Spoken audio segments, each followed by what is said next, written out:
What's up, everybody? Welcome to this week's edition of the Touchline Talk Show. Thank you so much for tuning in. Plenty to get to today. We're going to spend this first segment talking about the U.S. men's national team. Two bad, shaky, unsatisfactory, you can throw plenty of negative adjectives out there, performances in these final two friendlies before the World Cup. And then we're going to take a look at how things have been going in Major League Soccer. It's been a little while since I've done this, and just kind of set the stage for these final 2 or 3 games for all of these teams.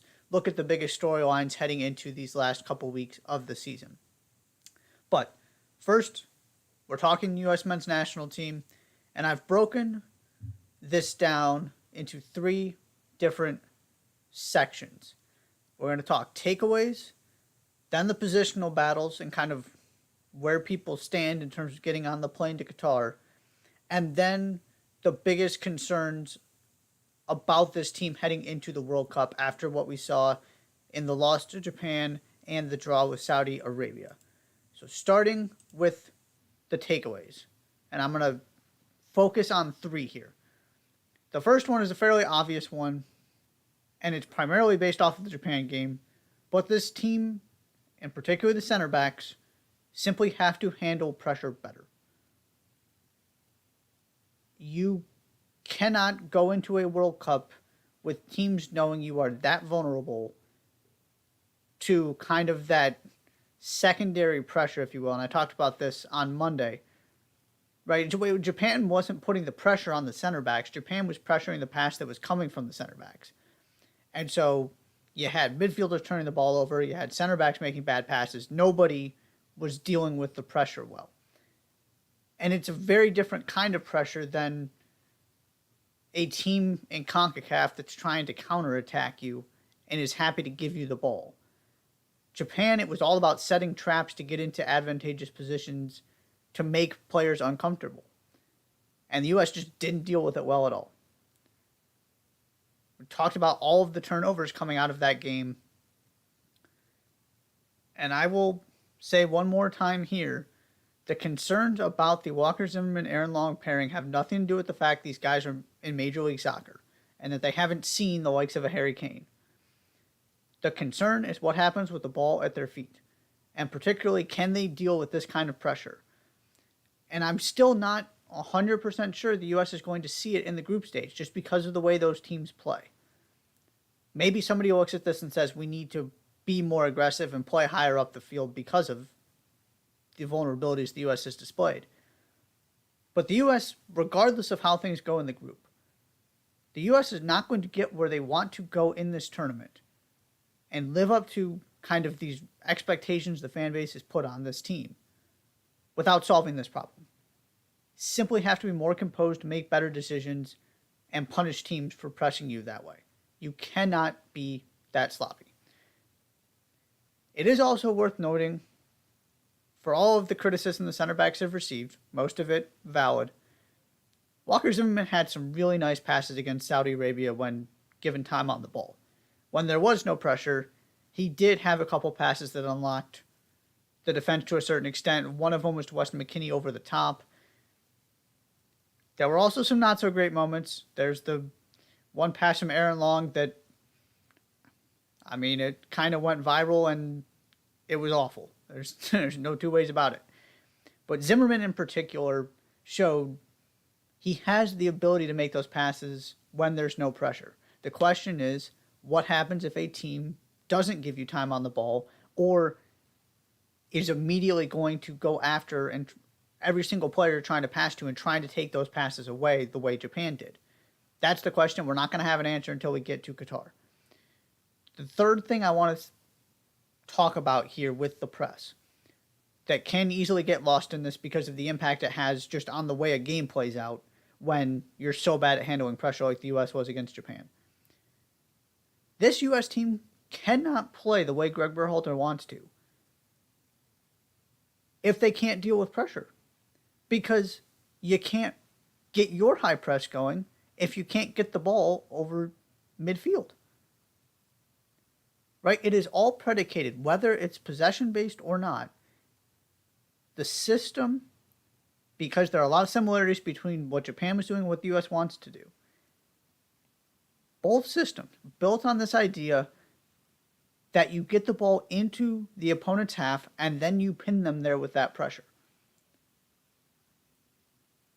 And you create your chances off of that.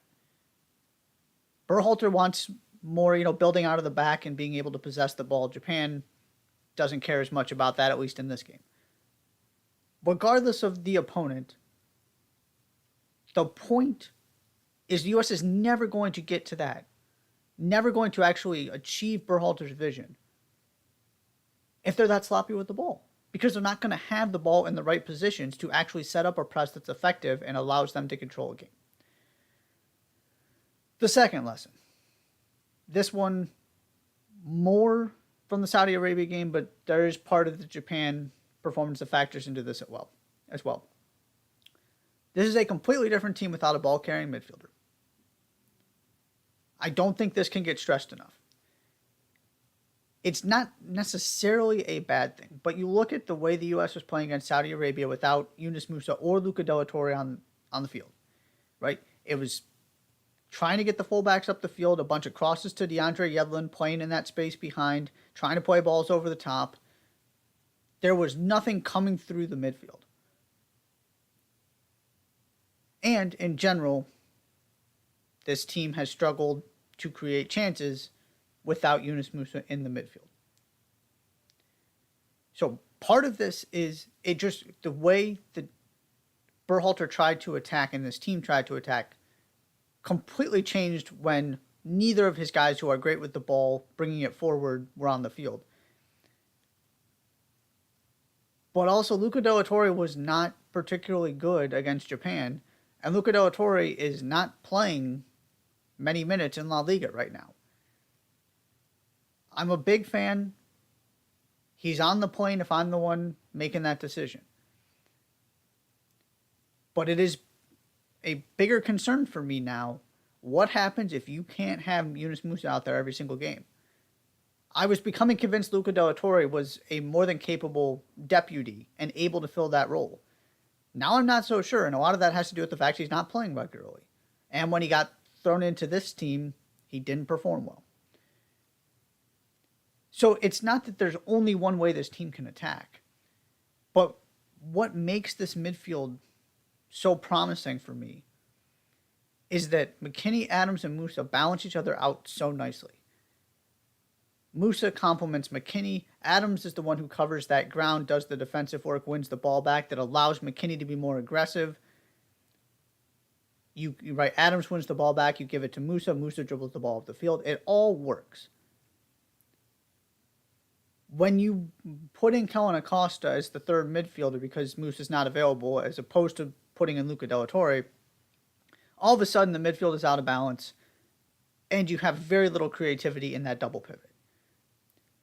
It seems like the double pivot is here to stay, because there was experimentation with Musa in that position, playing him a little bit deeper next to Adams, but then letting him be kind of the connector between the defenders and Adams and McKennie and the attackers. And he's perfect for that because he's so good at carrying the ball forward. You've got to completely rework all of that if he's not there. And if Luca Della Torre can't do that in his place, if that's the decision Berhalter makes if Musa gets suspended or something like that. But it is a major, major concern. And I'm going to get to this more later. But that was one of the things that stuck out to me is there is no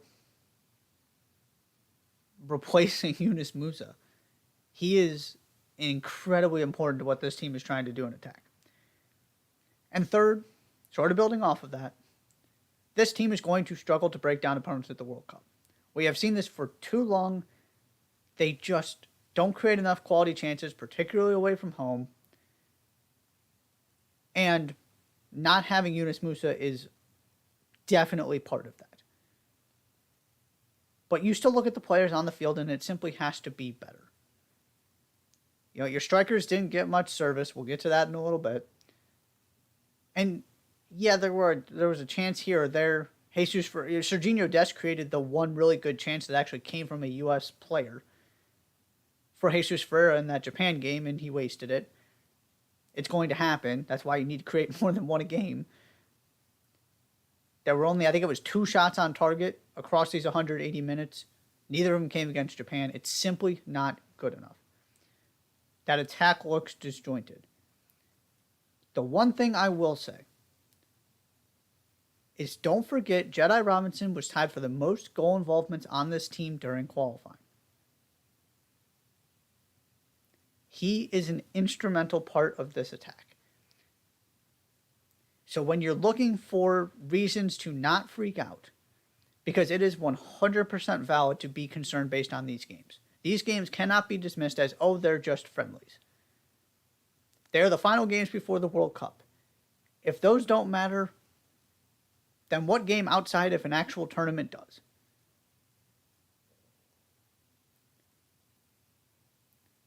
So you're missing one of your key players in attack.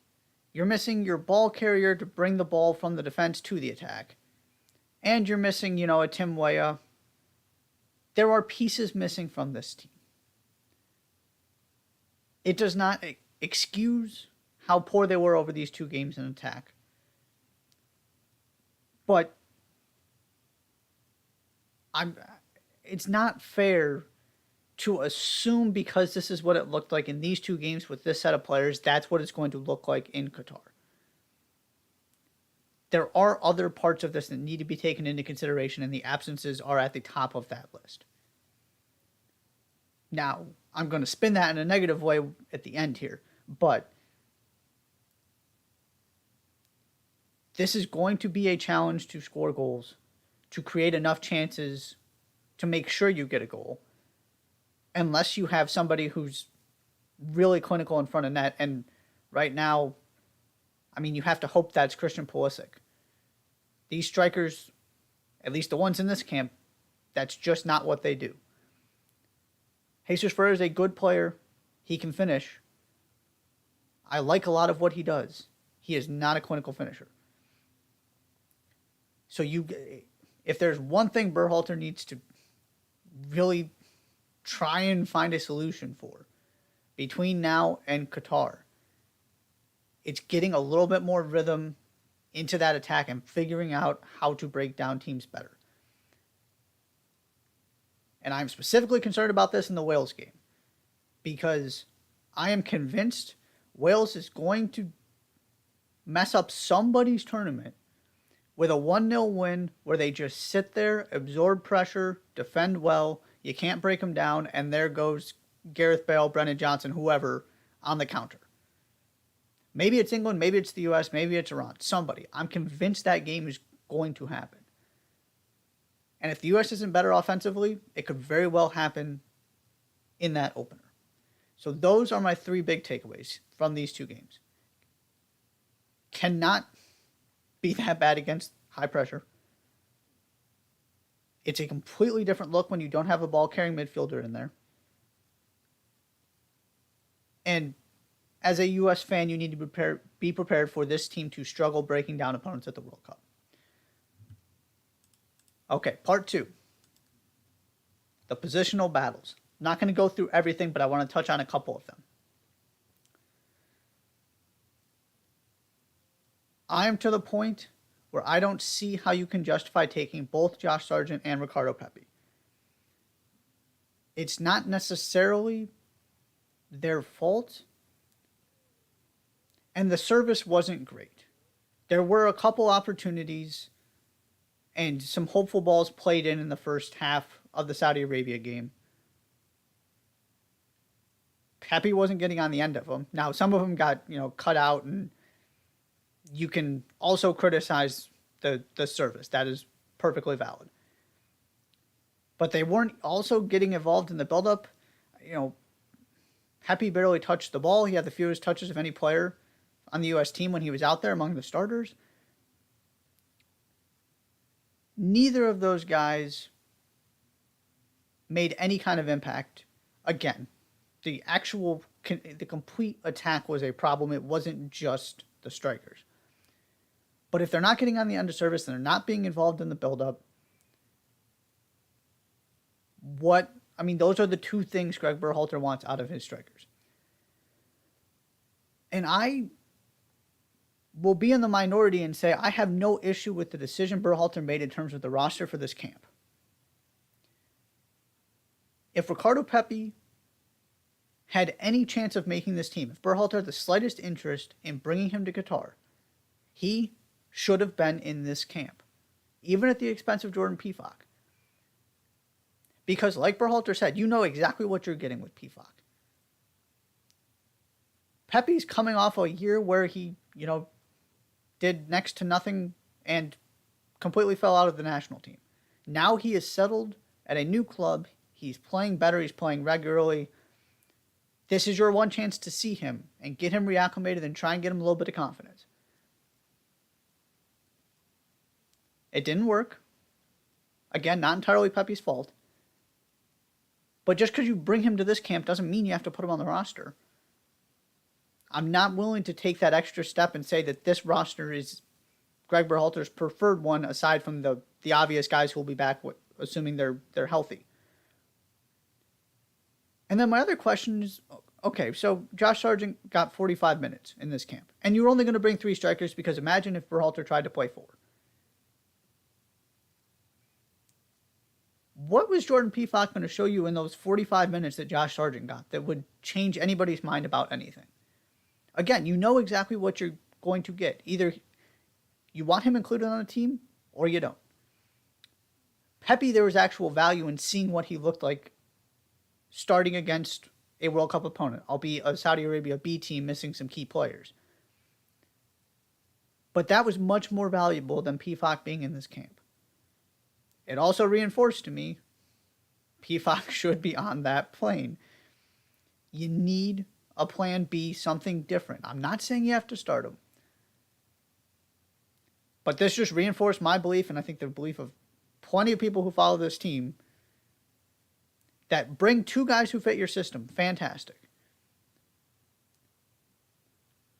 But what does Ricardo Pepi give you or Josh Sargent give you that Jesus Ferreira and the other one of those 2 doesn't? The third one is redundant for me. Pepi didn't do anything to prove he should be on this team, and Jordan Pefok is doing everything he possibly can. At left back, nobody had a particularly good game against Japan, but Sam Vines was rather anonymous, and that was a good thing given how bad that performance was. He got up higher up the field in the second half. He's not Jedi Robinson.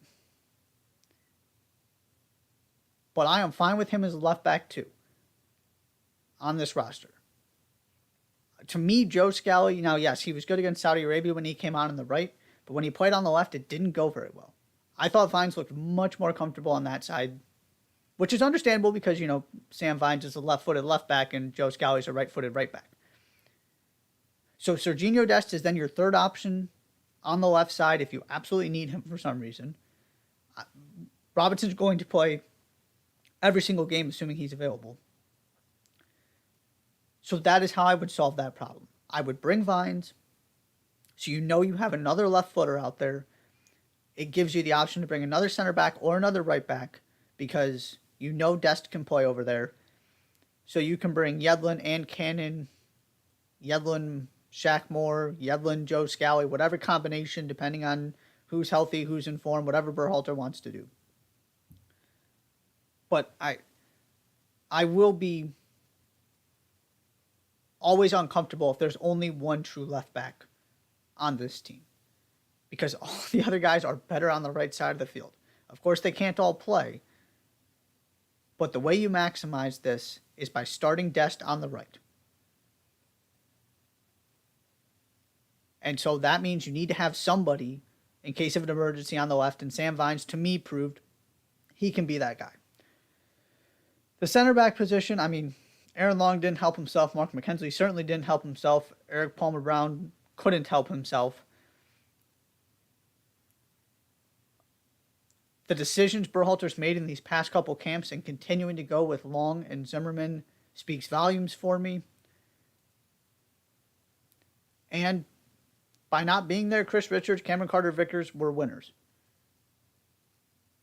I was curious how this was going to go because those were the guys that called in originally, so you have to believe they're higher on the depth chart. And if anything, that gap is even wider now. The interesting conversation then becomes, is Greg Berhalter concerned enough what he saw from Aaron Long that Chris Richards is now in the conversation to start? It's unfortunate Chris Richards got hurt because maybe he gets one of these starts, and then that conversation gets real interesting if he actually played well in that game. I have a hard time seeing Berhalter changing his mind and not starting Long, but I also feel pretty confident the four center backs, if there's only four of them, are going to be Long, Zimmerman, Richards, and Carter-Vickers, assuming they're all healthy. It's going to be a shaky position. There are concerns, right? Richards isn't playing very much. But Mark McKenzie, every time he's gotten these opportunities in these big games, has just looked overwhelmed.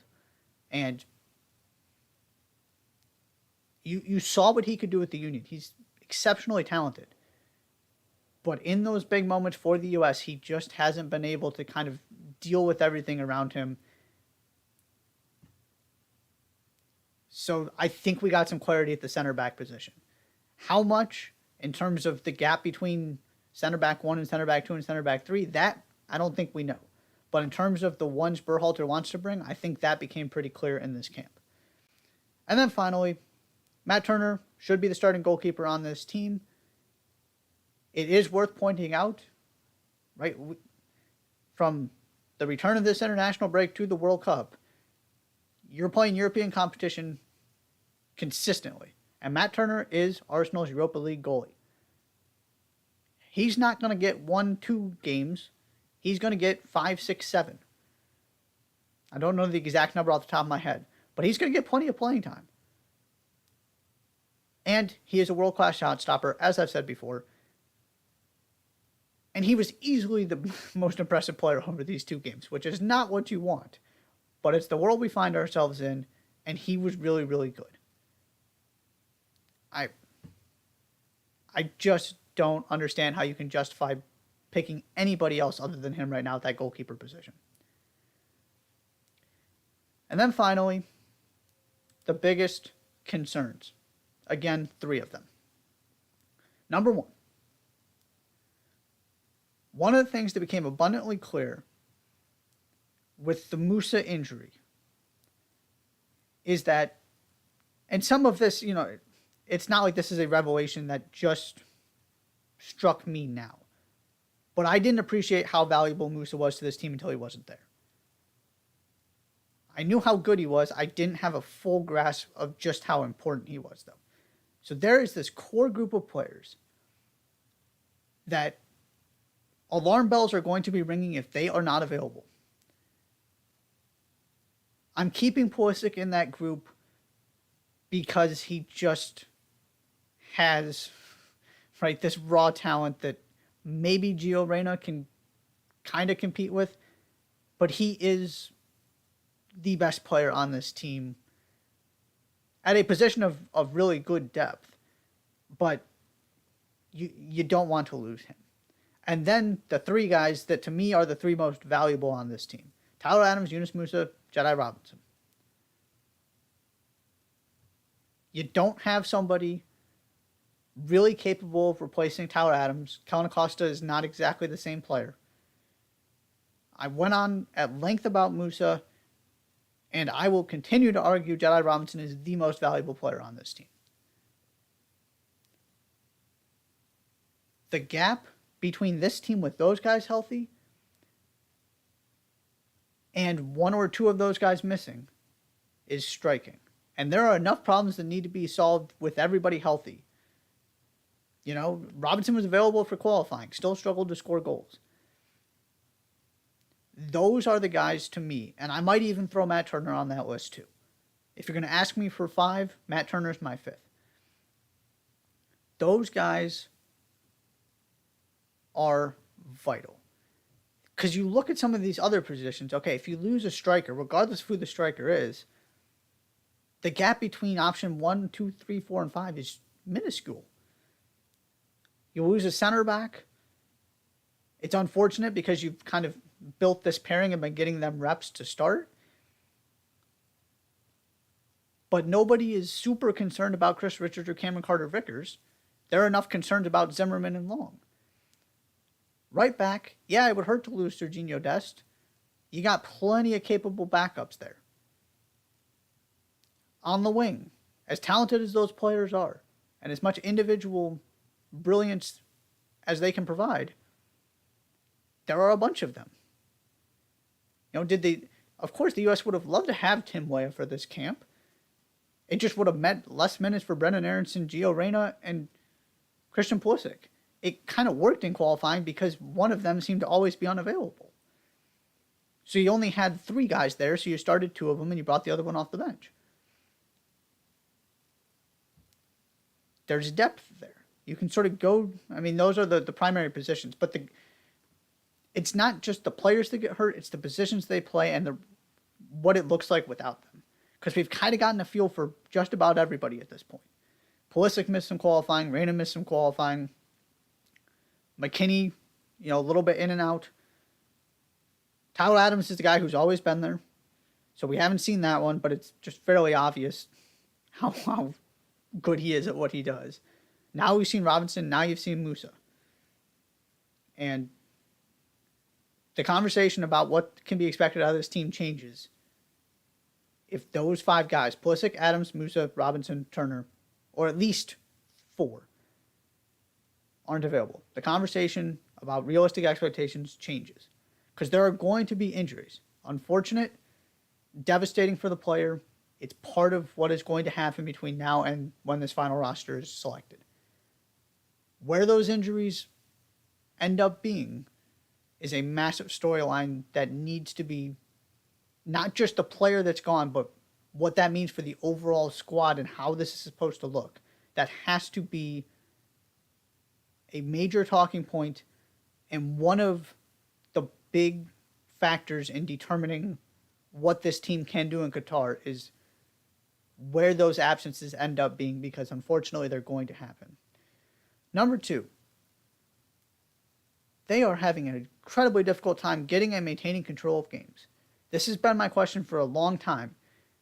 You can do it against less talented teams in CONCACAF. Can you do it against comparable teams? Not England, not Argentina, whoever you want to, whatever elite team you want to talk about. I'm talking about Wales. I'm talking about Japan. I'm talking about Senegal. Teams that are supposedly on your level, or at least pretty close. Which is why Japan was such a great test.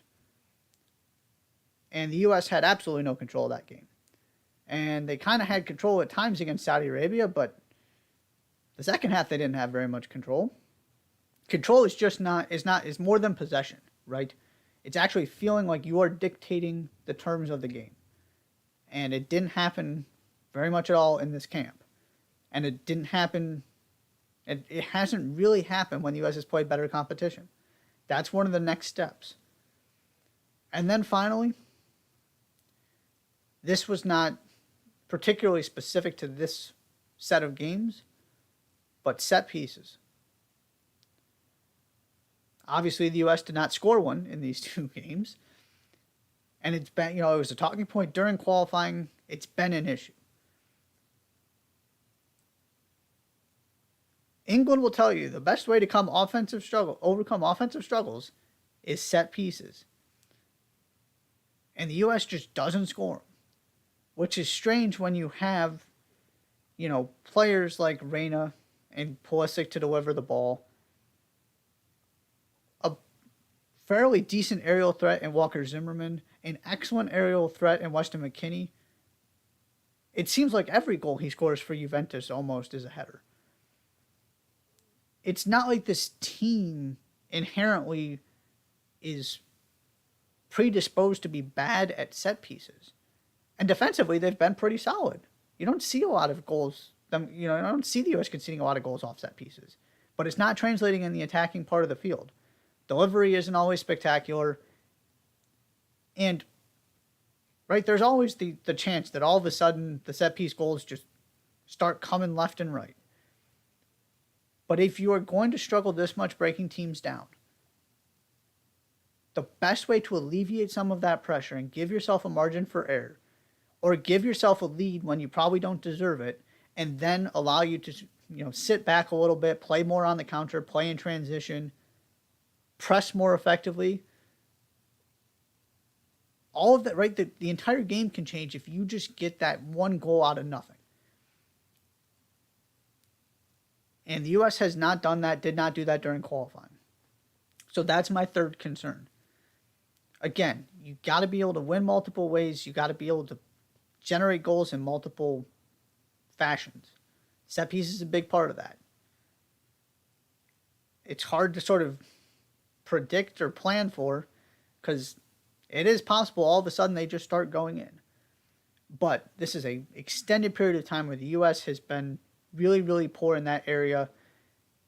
And if you get the offensive struggles and the inability to generate goals off set pieces, your margin of error becomes incredibly thin in a group that has 4 teams that feel like they have a shot to get out of the group and get to the knockout stage.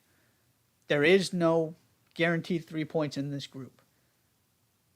And so you are asking for trouble if you're poor offensively and you're not generating goals off set pieces. So those are my 3 big concerns. There's a group of players that simply have to be healthy, or we have to have a different conversation about what this team's ceiling is. Can they find a way to get and maintain control of games? And can you score some goals off set pieces? Those are my main sort of things to watch, my main areas of concern heading into Qatar. That is all for the U.S. men's national team. Going to take the first break here. When we come back, MLS sort of reset time. Catching you up a little bit on what's happened in the league recently and setting the stage for these final games of the regular season. You're watching the Touchline Talk Show. Don't go anywhere.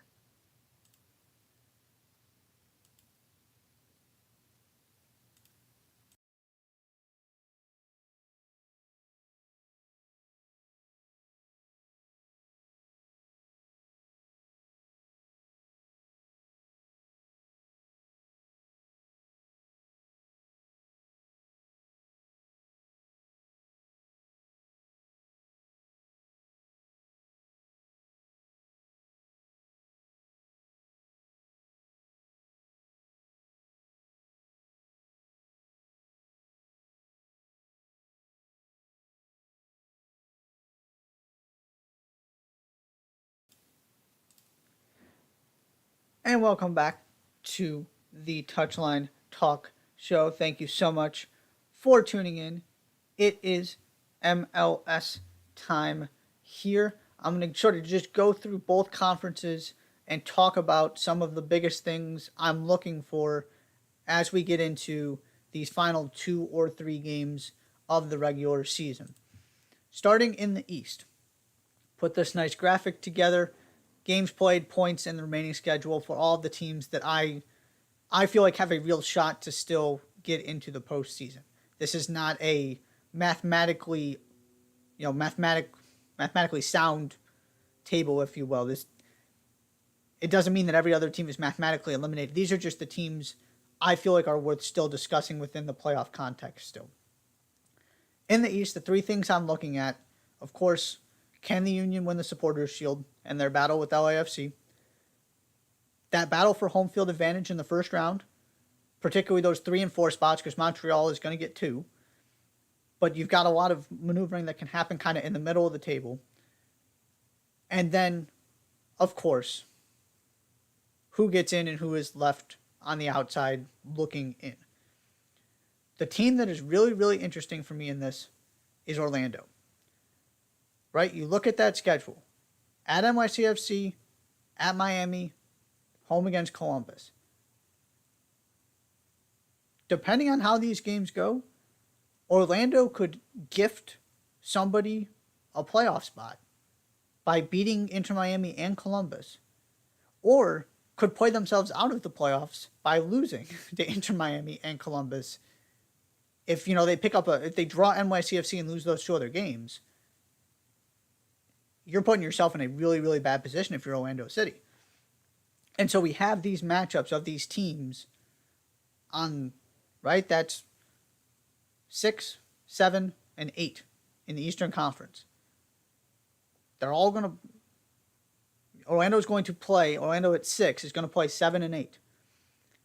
So sort of that head-to-head dynamic is at play here. So that's a team I'm really, really looking at that's going to be decisive and kind of the main character, if you will, in this Eastern Conference playoff story as we get into these last 2 weeks of the season. And then the other thing, the 2 Ohio teams. Of course, sort of going back and forth with each other, but the Crew, 1 win, 1 loss since August 6th. That's 8 games. The rest of them, draws. And I saw Columbus Dispatch did a story that Caleb Porter had. I think it was the Dispatch reporter. There was an hour-long meeting with the team trying to figure out how to not keep dropping points at the end of games. Because if they miss the playoffs, that is why. Their inability to close games is baffling, and it's continuing down the stretch here. This is still an issue that has not been addressed.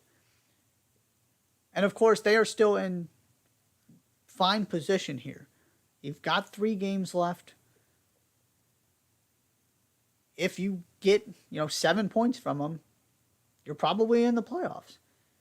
It's not like they need 400 things to go right to get in. But I'm just sitting here scratching my head as to how Columbus now finds themselves behind Inter Miami and out of the playoffs this deep into the season. And then Cincinnati. Wanted to point this out. The last time Cincinnati lost was July 17th. 4 wins and 7 draws since then. So, it's not like they're winning every single game. But July 17th, last loss for FC Cincinnati. And so here they go as these teams kind of go up and down and are not consistently picking up points. They're just charging right up the table. Spent most of the season in that 6, 7, 8 range and are now all the way up to 5th. Of course, they've got that extra game, so could very easily drop back down once you get these games in hand made up in the middle of next week. And also you look at that schedule. Chicago, DC. That should be 6 points. And so Cincinnati could very easily end up potentially hosting a playoff game. Certainly has a really good opportunity to finish and make sure that they're not sort of in high stress, we might miss the playoffs mode on decision day. They're in a really, really good position. Pat Noonan has done a tremendous job. There is no reason this team should miss the playoffs at this point. Cincinnati should be in for the very first time.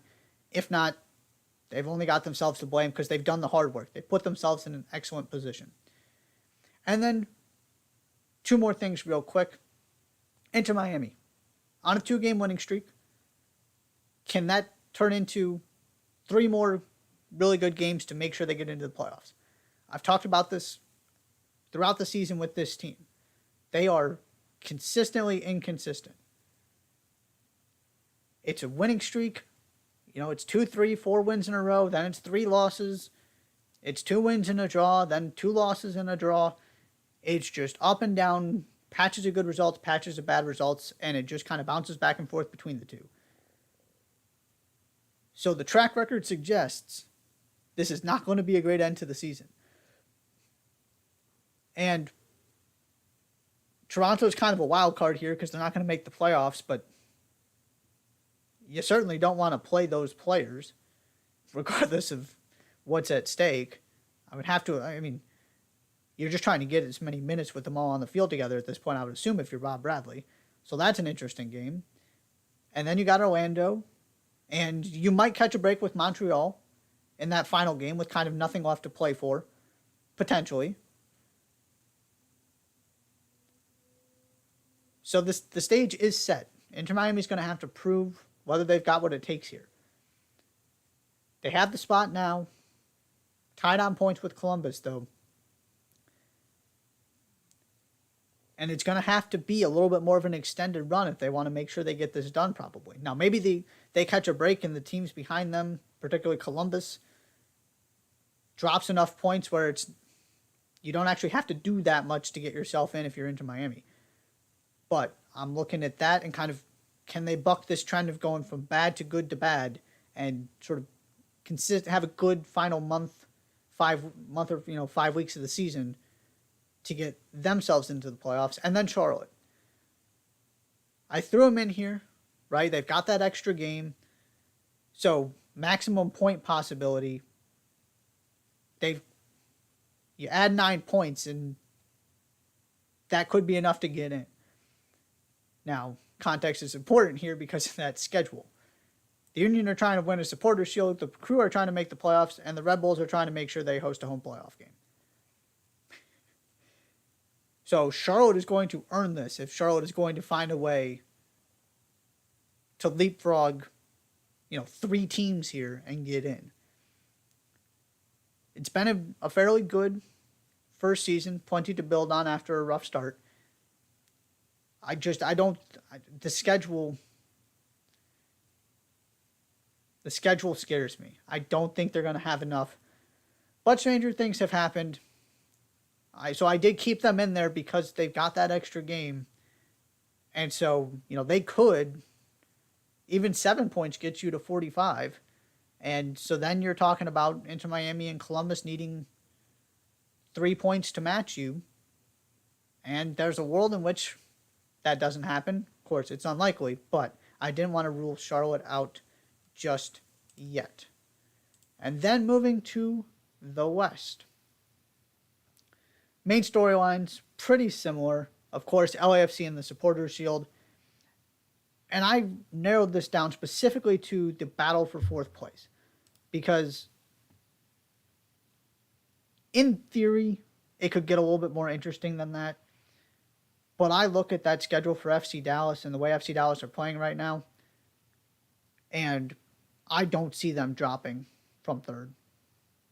They're in a terrific position, and those are 2 games they should win. At least get 4 points from.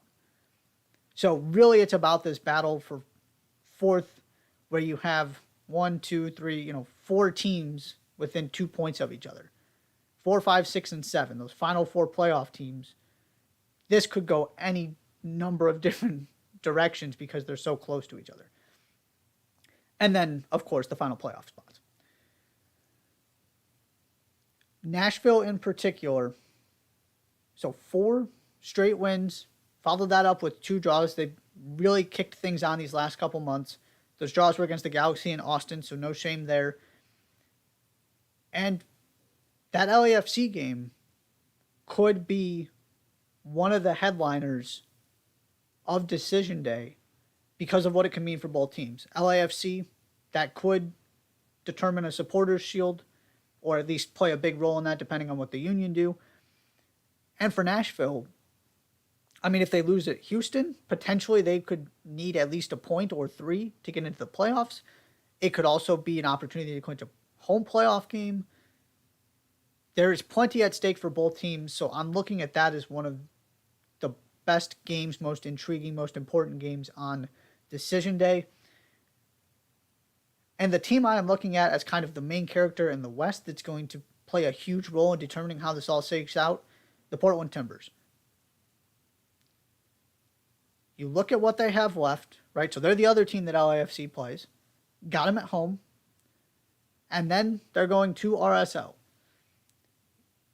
If you lose to LAFC, all of a sudden that RSL game becomes really, really interesting, potentially. And almost certainly because you're still a maximum of 3 points ahead of them if you lose in your Portland. So we're talking about ramifications for the Supporters' Shield. If Portland win both of these games, you could very easily see them be a factor for that 4th spot and potentially get it because they're right there in that conversation. If they're sort of average between the two, it could help Nashville's case, for example, to get that final be the last team to get the home playoff game. And depending on what Portland does against RSL, that could also determine whether Real Salt Lake gets into the postseason.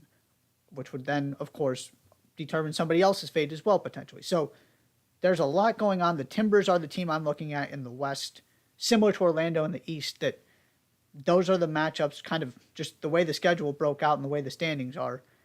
The results of the Timbers games are going to have massive ramifications kind of up and down the Western Conference. The Galaxy, winnable games left, home against RSL, at Houston. Hasn't been perfect, but they are doing enough, and they always kind of had those games in hand. Coming out of that Seattle Sounders game, I really thought this team was going to do enough to get in. They definitely tested that belief at times, but find themselves in a good position here. And then want to highlight the two teams really struggling at the moment. That is Minnesota United and Real Salt Lake. Minnesota, 2 goals in their last 5 games, 4 losses and a draw. RSL, 1 goal in their last 4, 3 losses and a draw. And so now you find those teams behind the LA Galaxy and the Portland Timbers and fighting for that final playoff spot. The good news for Minnesota, you look at that schedule, there are plenty of points to be had there. RSL, not so much. But the flip side to that is, because you are playing teams that you are directly battling for this final playoff spot, you still control your own destiny to a exceptional degree. If you win those games, that means you're also taking, right, they're both 6-pointers. You're taking 3 points away from a team that is fighting for those final playoff spots with you, that is limiting the maximum amount of points they can get. So that's a big part of this too, that you have to score the goals and you have to win the games. But if I'm RSL, I would almost rather have it that way, where I know if I do my job, I'm in a really, really good position. I don't have to rely on other people to do all of these things to get me into the postseason. Ultimately, I don't see this top 7 in terms of the actual teams changing. I think Minnesota does enough. RSL, it just kind of felt like this drop was coming. They had done so well to stay in sort of that top 4 of the West for so long. And now the goals aren't coming. So I would be surprised, not shocked, but surprised if we see the playoff spots change hands. What I do expect is just a jumbled mess and the order of these 7 teams changing 500,000 times between now and the final whistles on decision day. There are just too many matchups, sort of 6-pointers with ramifications for both teams that are going to move teams up and down the table, change what teams need to do to clinch playoff spots or home field in the first round of the playoffs, whatever it might be. So we are set for a phenomenal end to the season, both in the East and the West. So much to play for, from the Supporters Shield, home field in that first round, and of course, those final playoff spots. You won't want to miss it starting this weekend now that we're back from the international break. That is the MLS rewind, sort of recap, if you will. Going to take one more break and then end it, as we always do, with the weekend look ahead.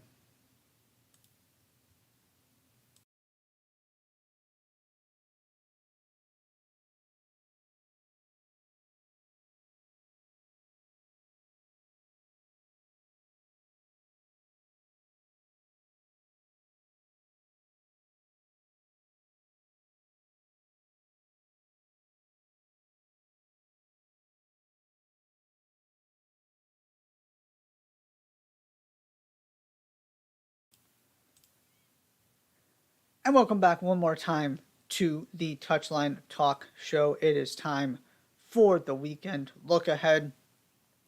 Gonna just reset everything here, sort of get everybody prepared for the return of club competition after this international break. And boy, do we have some interesting games coming out of this international break. And it starts bright and early Saturday morning. Going to go through England first. North London Derby. First game back in the Premier League. Tottenham at Arsenal.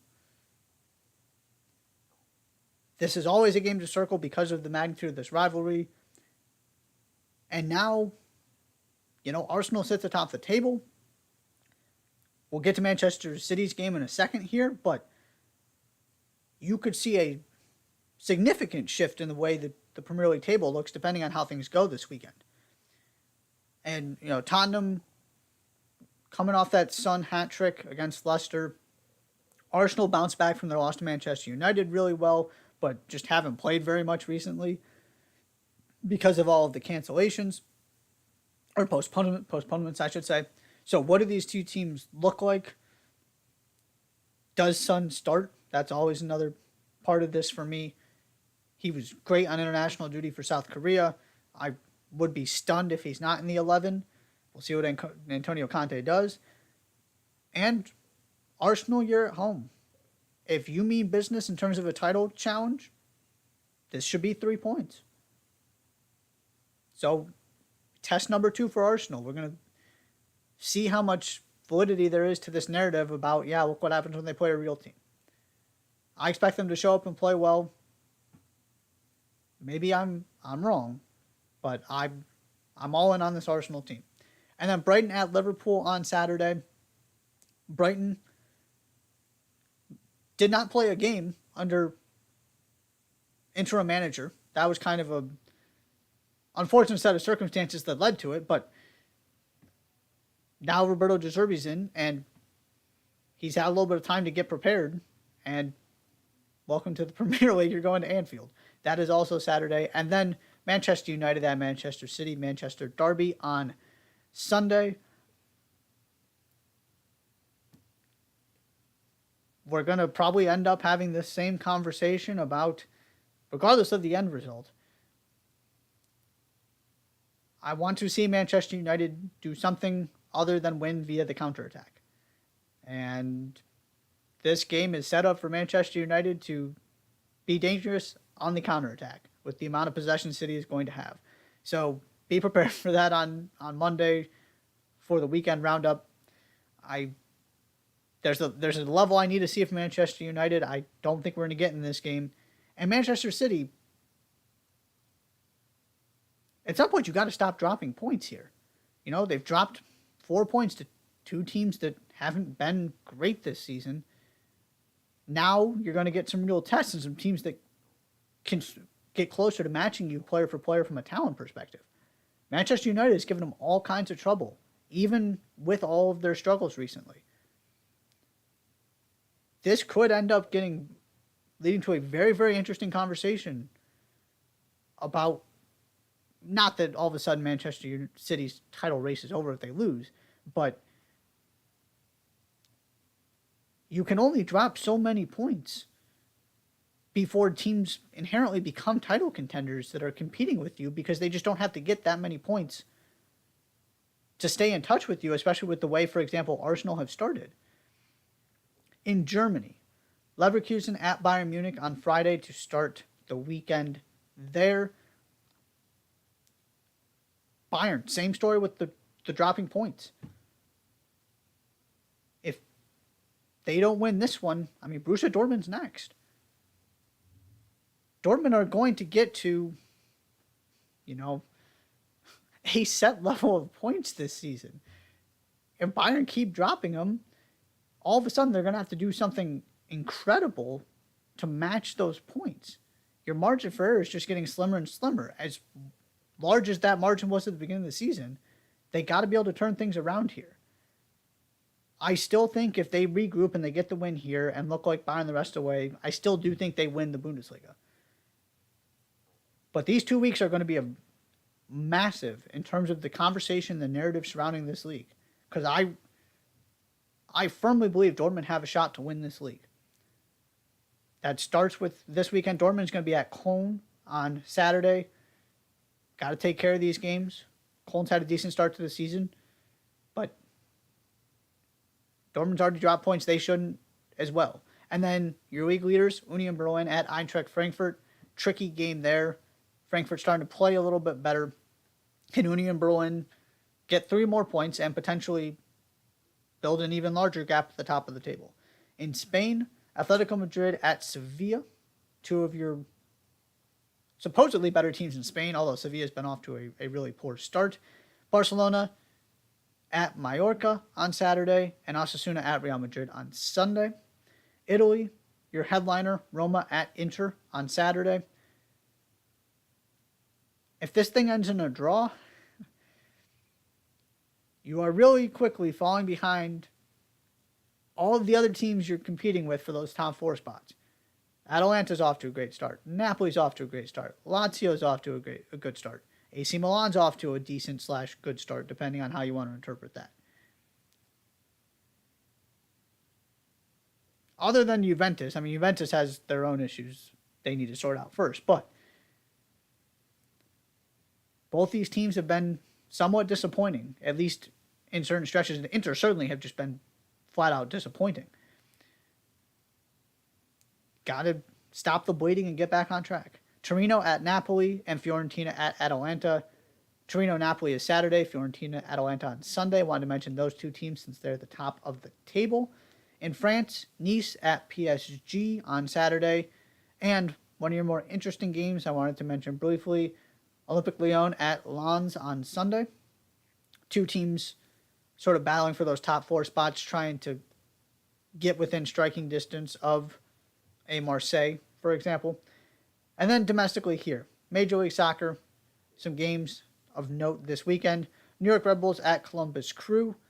Of course, Red Bulls playing for home field advantage. Crew trying to get into the playoffs. That's Saturday. Also Saturday, RSL at LA Galaxy. Talked about this, and RSL still in control of your own destiny, but you got to go beat the teams that are right above you in the standings to do it. Orlando at NYCFC on Sunday, and LAFC at Portland on Sunday. That is probably your game of the week in Major League Soccer. And then NWSL. I'm not going to go through all the playoff scenarios and talk about all of the games. Of course, the Portland Thorns, currently your NWSL Shield leaders, so they clinch with a win. But the 2 games I want to highlight. Your starter of the weekend and your final game of the regular season. North Carolina Courage at San Diego Wave on Friday. San Diego could put some pressure on these other teams at the top of the standings by picking up 3 points here and making other teams do their part to ensure they get, those 2 and 3 seeds in that home field advantage in the first round of the playoffs. Or the conversation gets a little bit different if North Carolina win, because now you don't have to do as much if you're the Kansas Cities, the Portlands, the OL Reigns of the world, if you're walking into your games knowing San Diego is already done and didn't add any points to their tally. Also, North Carolina Courage holding on to the final playoff spot right now. So a win clinches a playoff spot.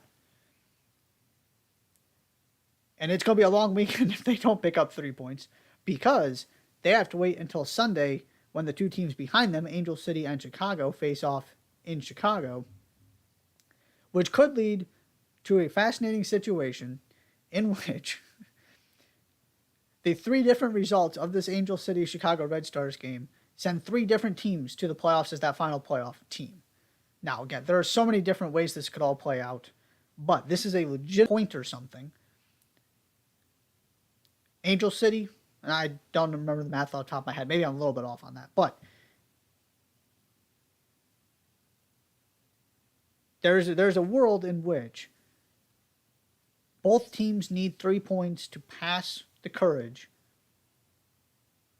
And then, of course, neither of them are getting in if they don't pick up points. But they need more than one to actually get in. So it's a win and in. And but both teams are absolutely incentivized not to draw, because that means neither of you get in. I don't remember ever seeing something quite like that with this head-to-head dynamic. So that will be sure to sort of look at the standings after this North Carolina Courage San Diego Wave game and after the Houston Dash play to see if we're walking into Sunday with that kind of scenario, because that would be quite something. That is all for today's show. Thank you so much for tuning in.